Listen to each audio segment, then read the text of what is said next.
Assalamualaikum warahmatullahi wabarakatuh. Selamat pagi anak-anakku semuanya. Semoga di pagi ini kalian dalam kondisi sehat walafiat tanpa kekurangan suatu apapun. Sebelum kita mulai pelajaran, marilah kita berdoa bersama-sama sesuai dengan agama dan keyakinan kita masing-masing. Berdoa mulai.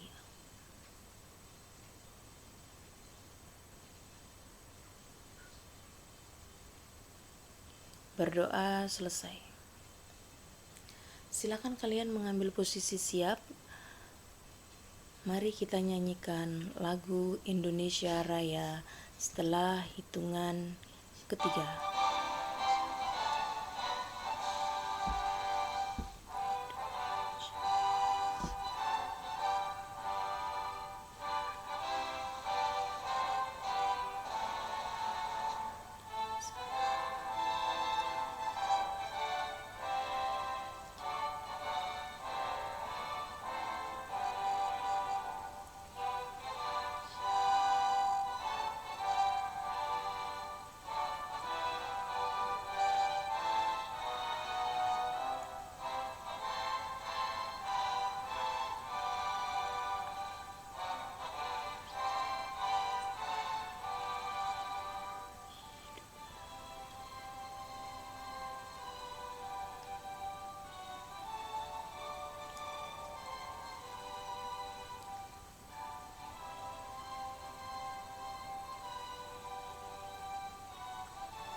Pada pertemuan kali ini kita akan membahas tentang pendahuluan, yaitu mulai dari pengenalan tentang kerajinan. Kerajinan itu apa?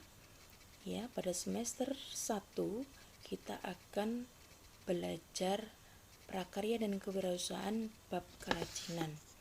Adapun materinya yaitu wirausaha produk kerajinan untuk pasar lokal yang terdiri dari 5 bab. Bab pertama yaitu perencanaan usaha kerajinan untuk pasar lokal.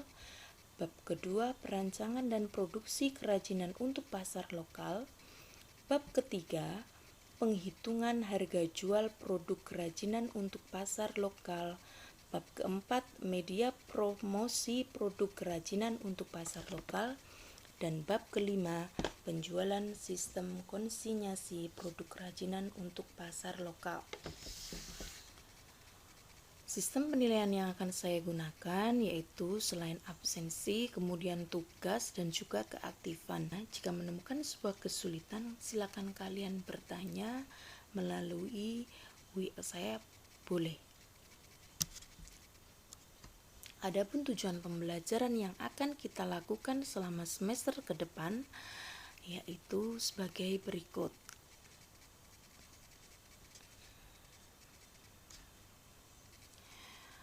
Saya yakin kalian telah mempelajari hukum-hukum ekonomi, salah satunya tentang permintaan dan juga ketersediaan barang. Jika di dalam sebuah pasar ada ketersediaan barang di pasar yang disebut dengan supply, kemudian bertemu dengan permintaan pembeli atau yang disebut dengan demand, kemudian mereka akan melakukan sebuah kesepakatan sehingga akan menemukan sebuah titik yang disebut dengan penetapan harga jual produk. Misal ada penjual, kemudian ada pembeli, mereka melakukan negosiasi, maka ditemukanlah yang namanya harga jual produk. Hukum ekonomi juga mengatakan bahwa jika ketersediaan barang itu melebihi dari permintaan pembeli, maka harga barang akan turun atau barang akan menjadi lebih murah.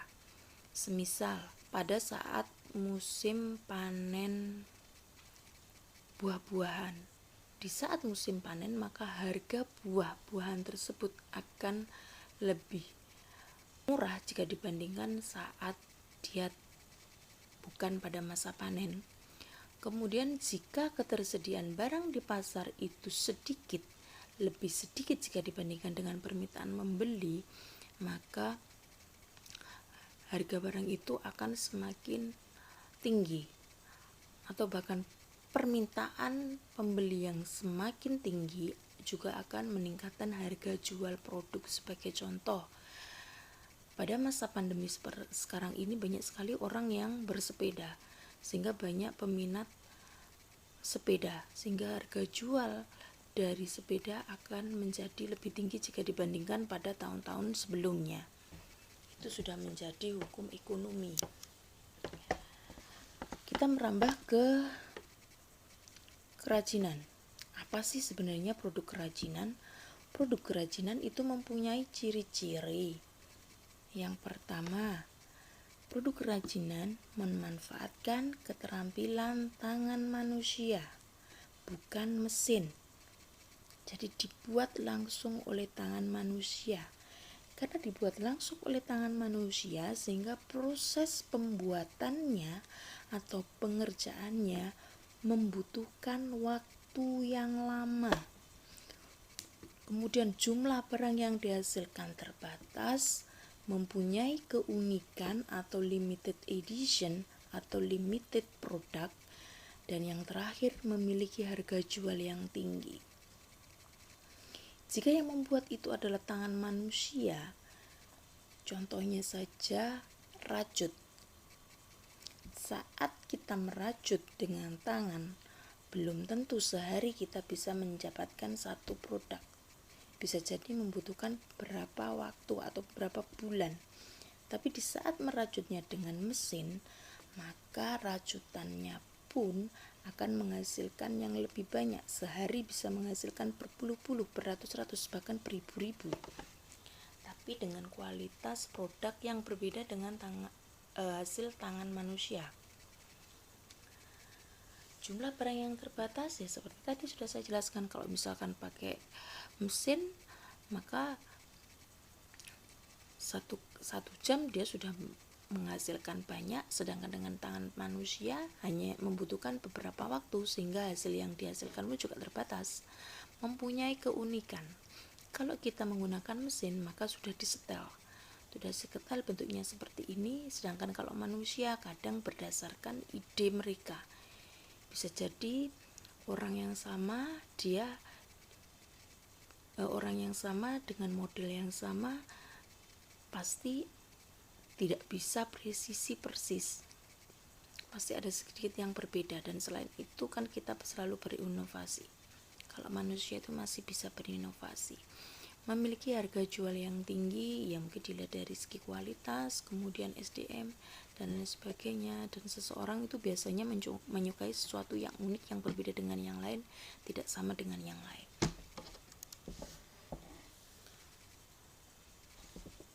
Kita lanjutkan dengan sumber daya yang dikelola dalam wirausaha. Jadi dalam mengelola wirausaha itu ada beberapa hal yang harus kita perhatikan. Beberapa sumber daya yang harus kita perhatikan supaya wirausaha itu bisa berjalan dengan lancar, yang disingkat dengan 6M. Yang pertama, man atau manusia. Jadi manusia itu yang merupakan penggerak dari kegiatan wirausaha, di mana manusia itu yang menghasilkan ide-ide, inovasi itu. Sedangkan manusia yang berada di wirausaha sendiri ada beberapa jenis. Yang pertama, wirausahawan itu sendiri. Kemudian yang kedua, pemasok barangnya. Yang ketiga, customer atau pembeli. Kemudian ada karyawan. Supaya berjalan lancar maka di-manage dengan bagus.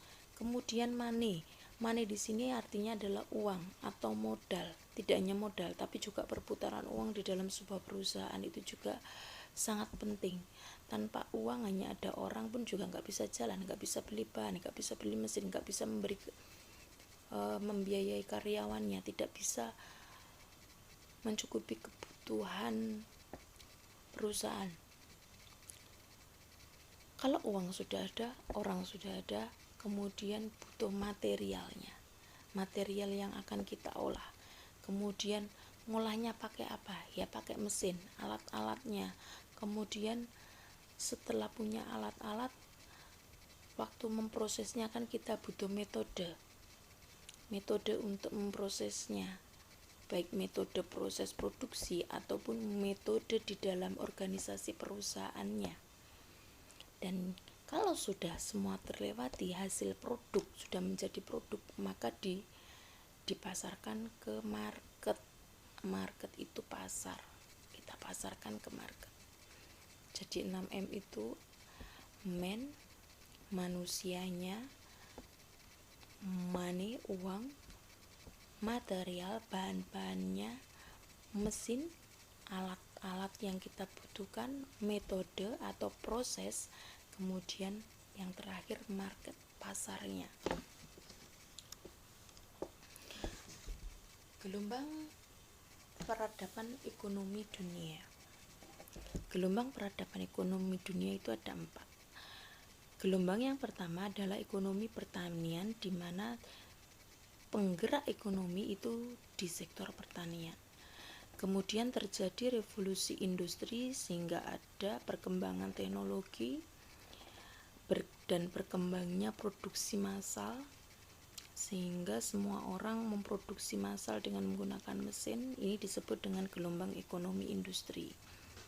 Kemudian terjadi inovasi-inovasi teknologi sehingga mempermudah, adanya permudahan dalam mendapatkan informasi dengan munculnya internet, dengan munculnya HP, dan yang terakhir itu yang namanya dunia maya. Dan ini disebut dengan ekonomi informasi. Pada masa ini disebut dengan ekonomi informasi.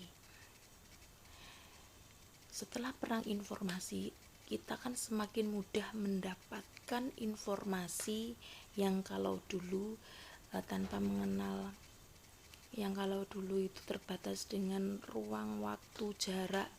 Dengan adanya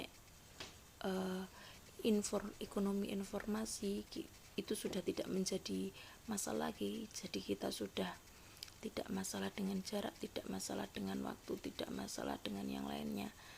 Maka akan menimbulkan sebuah persaingan yang ketat, sehingga memunculkan atau memicu para pengusaha untuk melakukan kreativitas agar pembeli itu lebih tertarik. Jadi memotivasi supaya timbul kreativitas dan inovasi. Pada masa ini disebut dengan gelombang ekonomi kreatif yang terdiri dari 14 jenis yang terpampang di sini. Gelombang ekonomi kreatif ini ada 14 jenis. Lanjut, tahapan-tahapan perencanaan wirausaha. Yang pertama itu adalah pengolahan sumber daya manusia. Yang pertama, pembentukan organisasi dan pembagian tugas. Ini berarti berkaitan dengan man-nya, pembentukan organisasi. Kemudian sebelum menentukan target dan strategi, maka kita harus melakukan riset dulu. Riset pasar, bagaimana minat pasar, bagaimana trennya. Maka setelah kita melakukan riset pasar, barulah kita menetapkan target dan strategi apa yang akan kita tentukan. Bagaimana ketersediaan bahan baku, bagaimana nanti biaya dan lain sebagainya. Setelah menentukan target dan strateginya, kita melakukan planning, penjadwalan, mulai dari awal, kemudian produksi, sampai nanti evaluasi. Setelah membuat jadwal, kita membuat perencanaan biaya produksi dan harga jual serta alur keuangan. Tahap kedua, setelah kita siap dalam tahap perencanaan, kita melakukan produksi. Saat kita melakukan produksi, yang kita butuhkan adalah bahan atau material, kemudian mesin, alat-alatnya, kemudian metode prosesnya. Setelah melakukan produksi, maka selama proses produksi dilakukan quality control, apakah prosesnya sudah sesuai dengan prosedur yang sudah kita buat di awal. Terus kalau sudah produknya selesai, kita lakukan pengemasan, melakukan promosi, melakukan penjualan, melakukan distribusi, penjualan ke market, ke pasar.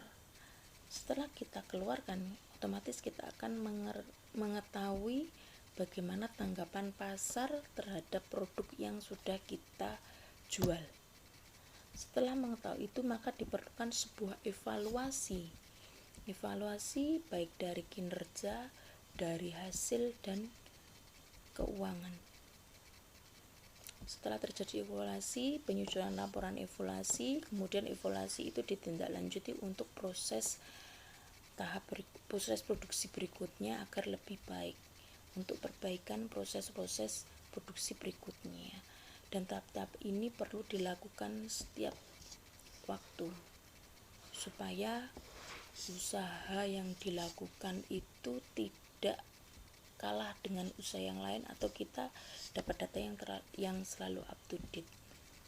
Mungkin itu pertemuan kita pada pertemuan awal ini.